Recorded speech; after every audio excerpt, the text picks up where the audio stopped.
Here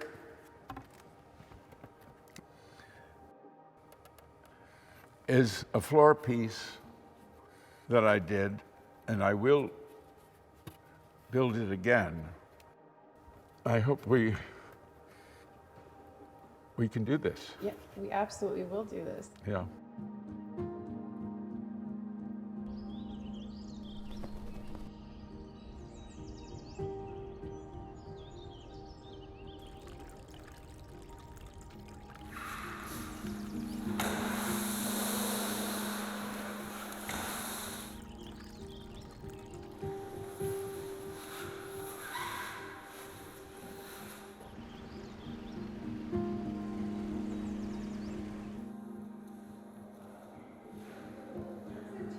So happening behind us here is the fabrication of Yellow Curve.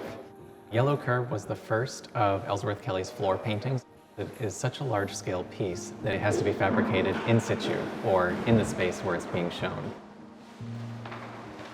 Most of my experience has been working with living artists, so it's kind of a different challenge working with an artist that isn't with us anymore.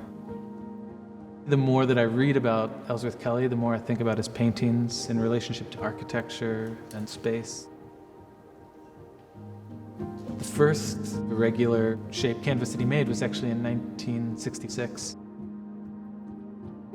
All of a sudden you have a totally different relationship to the wall, to the floor, you know, what's level, what's the center of a painting.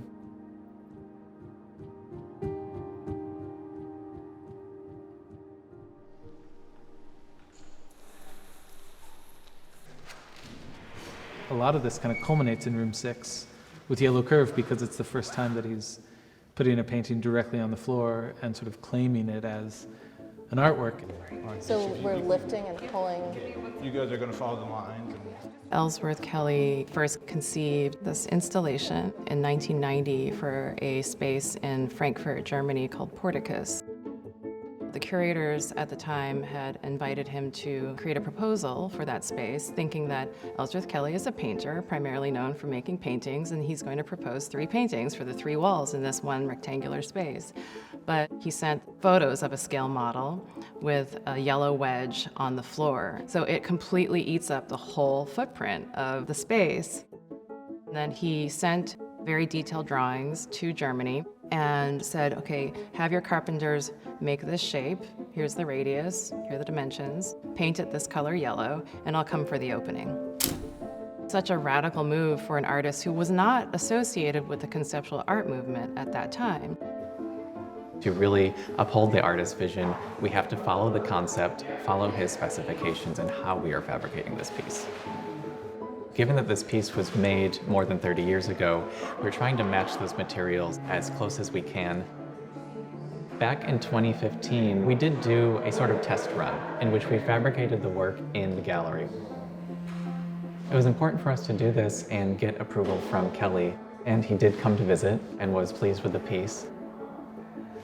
The work that was done in 2015 is now key for us as we are now building this work once again here in 2023. Originally, all the materials were sourced from one place in Germany, but you could only get those in Germany, and we've had to source US materials. And so it was looking at these German materials and trying to figure out if it was the same composition of glue to solvent to, you know, all the materials were the same as the original.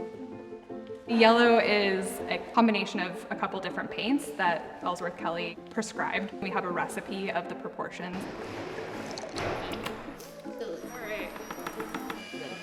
He mixed almost all of his colors, so it's not a surprise that Yellow Curve is also not straight out of the tube.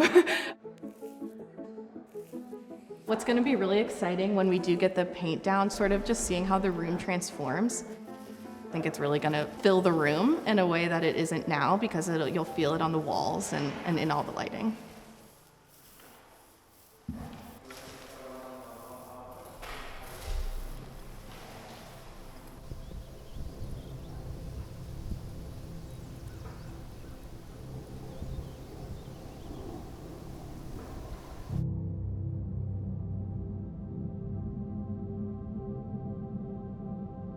When you're in room 6, It's like walking into a painting of Ellsworth Kelly's as opposed to, beholding it on the wall. It is yet another twist on the way that Ellsworth wanted to engage architecture, this time completely taking it over and changing the geometries within a space entirely. Color almost becomes tangible in that room. And it's like he caught a bit of sunshine for us. He figured out how to fix a ray of sunshine and put it on the floor. I would love to think that he's here